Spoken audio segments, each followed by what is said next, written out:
Assalamualaikum warahmatullahi wabarakatuh. Ya, apa kabar rek? Perkenalkan, nama saya Muhammad Dian Nazarudin dengan NIM 21020740067 dari kelas PPSIB 2021. Dalam 10 menit ke depan, kalian akan saya ajak untuk keliling ke kota Surabaya untuk membahas tentang perkembangan ekonomi kreatif di kota Surabaya. Penasaran kan? Ayo ikuti saya. Kota Surabaya merupakan ibu kota Provinsi Jawa Timur yang memiliki julukan sebagai Kota Pahlawan, yang mana merupakan kota kedua terbesar di Indonesia. Kini, Surabaya telah menjadi etalase pariwisata di Jawa Timur. Pada era teknologi 4.0 ini, sudah mulai adanya perkembangan ekonomi kreatif di Surabaya, seperti pada bidang kuliner, seni, fashion, hingga kriya. Selain memiliki julukan sebagai Kota Pahlawan, Surabaya merupakan kota budi pamarinda, yakni menggambarkan sebagai pusat budaya, pariwisata, pendidikan, industri, perdagangan, serta maritim di kawasan timur Pulau Jawa dan sekitarnya. Sebagai percontohan kota modern di Indonesia Timur, tak heran apabila pembangunan infrastruktur di kota Surabaya berkembang pesat. Meskipun banyak dipengaruhi oleh beragam teknologi dan fasilitas modern, akan tetapi keaslian budaya di Surabaya masih tetap hidup dan berkembang sampai saat ini. Maka tak heran apabila bangunan bersejarah seperti Tugu Pahlawan, Hotel Majapahit, dan Jembatan Merah menjadi daya tarik tersendiri bagi para wisatawan yang melihat peninggalan budaya arek-arek Surabaya di masa lampau. Namun, tahukah kalian bahwa dulunya Surabaya merupakan pusat perdagangan terbesar di zaman Majapahit sampai dengan koloni? Bahkan sejarah menyebutkan bahwa kota Surabaya merupakan pelabuhan utama ekspor dan impor terbesar di Nusantara melalui Sungai Kalimas. Dan sekarang, salah satu kelemahan struktural ekonomi Indonesia adalah kinerja ekspor dan impornya hanya merupakan porsi yang relatif kecil dari total ekonomi Indonesia, yakni sekitar 40% rasio perdagangan terhadap PDB Indonesia. Sektor industri masih memberikan kontribusi terbesar pada struktur produk domestik bruto nasional. Guna menjaga kinerja sektor industri, pemerintah berkomitmen untuk memberikan stimulus atau insentif yang dibutuhkan saat ini. Seperti halnya pada bisnis startup atau bisnis pemula. Banyak bisnis pemula yang bergerak di bidang industri kreatif di Surabaya terdampak pandemi COVID-19. Tidak sedikit yang akhirnya gulung tikar lantaran kehabisan modal, apalagi kompetisi di sektor tersebut cukup ketat.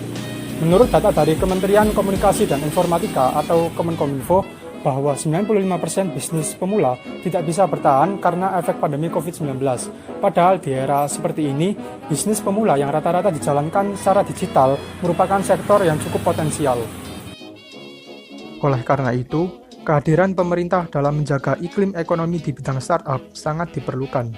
Dan pemerintah Kota Surabaya terus berupaya memasarkan produk usaha mikro kecil menengah atau UMKM yang selama pandemi COVID-19 mengalami penurunan secara drastis, agar perekonomian warga Surabaya segera pulih, salah satunya dengan adanya sektor ekonomi kreatif. Apabila kita berbicara tentang ekonomi kreatif, pada tahun 2015 produk domestik bruto yang ada pada Indonesia mencapai angka 852 triliun. Hingga tahun ke tahun sampai pada tahun 2020, peningkatan produk domestik bruto di Indonesia menyentuh angka 1.100 triliun. Oleh karena itu, sangat besar sekali pengaruh adanya ekonomi kreatif ini. Dengan adanya peningkatan produk domestik bruto tersebut, terdapat 16 sektor yang mendukung adanya ekonomi kreatif, yaitu yang pertama arsitek, kedua desain interior, ketiga desain komunikasi visual, keempat fashion, kelima desain produk, keenam film animasi video, yang ketujuh kuliner, ke-8 seni kriya, yang ke-9 fotografi, ke-10 penerbitan, ke-11 periklanan, ke-12 musik, 13 televisi dan radio, ke-14 seni pertunjukan, ke-15 seni rupa, dan yang ke-16 pengembangan aplikasi permainan. 5 sektor terbesar yang sangat mempengaruhi adanya ekonomi kreatif di kota Surabaya, yaitu yang pertama kuliner, yang mencapai 108.334 ekonomi kreatif. disusul dalam bidang fashion yakni 19.896 ekonomi kreatif, yang ketiga pada bidang kriya yaitu 8.110 ekonomi kreatif, dan keempat pada bidang penerbitan yaitu ada 3.234 ekonomi kreatif, dan yang kelima yaitu fotografi yang terdiri dari 510 ekonomi kreatif. Pada kota Surabaya, pusat pengembangan sektor ekonomi kreatif cukup beragam dan tersebar di setiap sudut kota Surabaya. Salah satunya terdapat di Jalan Bersejarah Kota Pahlawan, yakni Jalan Tunjungan, yang mana pada minggu lalu telah diresmikan sebagai tempat wisata Tunjungan Romansa. Dalam Tunjungan Romansa terdapat berbagai subsektor ekonomi kreatif, yaitu pada aneka produk UMKM, pagelaran budaya, seni, musik, dan bermacam-macam kuliner. Juga terdapat bisnis kalangan anak muda, rata-rata bergerak di bidang industri kreatif. Karena itu, dukungan dari pemerintah sangat dibutuhkan agar bisnis yang mereka geluti berkembang pesat dan efek jangka panjangnya bisa membantu program pemulihan ekonomi daerah Kota Surabaya. Selain itu, pada bidang produk usaha mikro kecil menengah atau UMKM, terdapat berbagai subsektor UMKM seperti kuliner. Salah satu kuliner ciri khas Kota Surabaya yaitu pecel semanggi.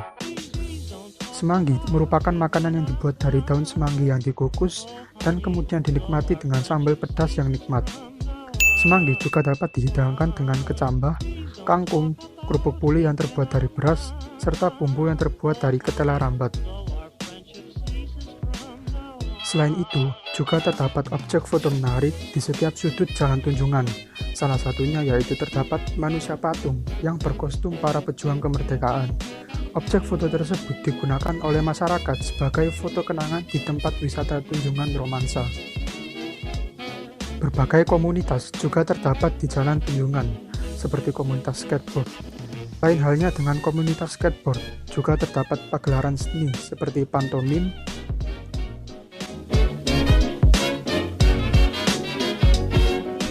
dan juga musik.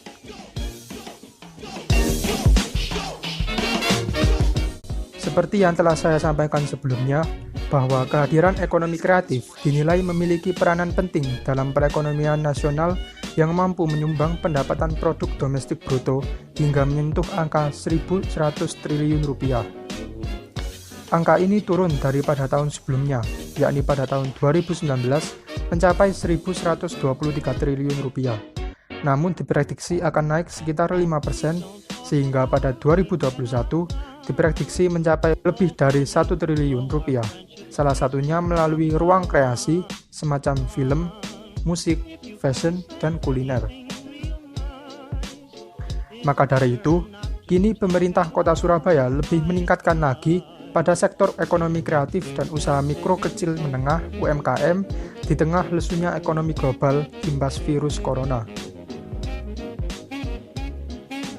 Jika ekonomi kreatif di Surabaya berkembang pesat dan ketahanan ekonomi kerakyatan berjalan kondusif, maka efeknya sektor pariwisata akan naik. Jika kedua sektor ini meningkat, tentu akan mendongkrak pendapatan asli daerah di Kota Surabaya. Jika wisatawan berkunjung ke Surabaya, mereka tidak hanya ditujukan ke Tugu Pahlawan saja, melainkan ada banyak lagi destinasi objek kepahlawanan seperti Rumah Hos Cokro Aminoto, Rumah Bung Karno, Sekolahnya Bung Karno, dan banyak tokoh nasional yang sumbernya berasal dari Surabaya.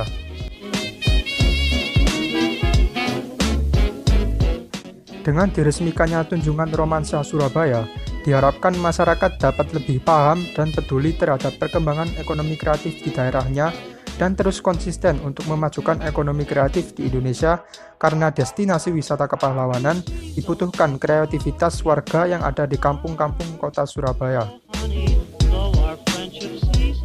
Selain itu, peresmian Tunjungan Romansa tersebut membawa dampak positif bagi ekosistem ekonomi kreatif di Indonesia, akademisi, sektor bisnis, pemangku kepentingan ekonomi kreatif, dan masyarakat luas, bahkan menyentuh level pelajar dan mahasiswa, karena mereka juga turut andil dan berkontribusi dalam meningkatkan ekonomi kreatif di Indonesia.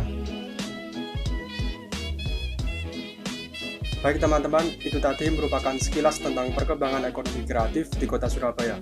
Bagaimana? Sudah mengerti kan tentang perkembangan ekonomi di Kota Surabaya? Sudah tidak terasa 10 menit telah berlalu. Saya Muhammad Dian Nazarudin, pamit undur diri. Terima kasih dan sampai jumpa. Wassalamualaikum warahmatullahi wabarakatuh.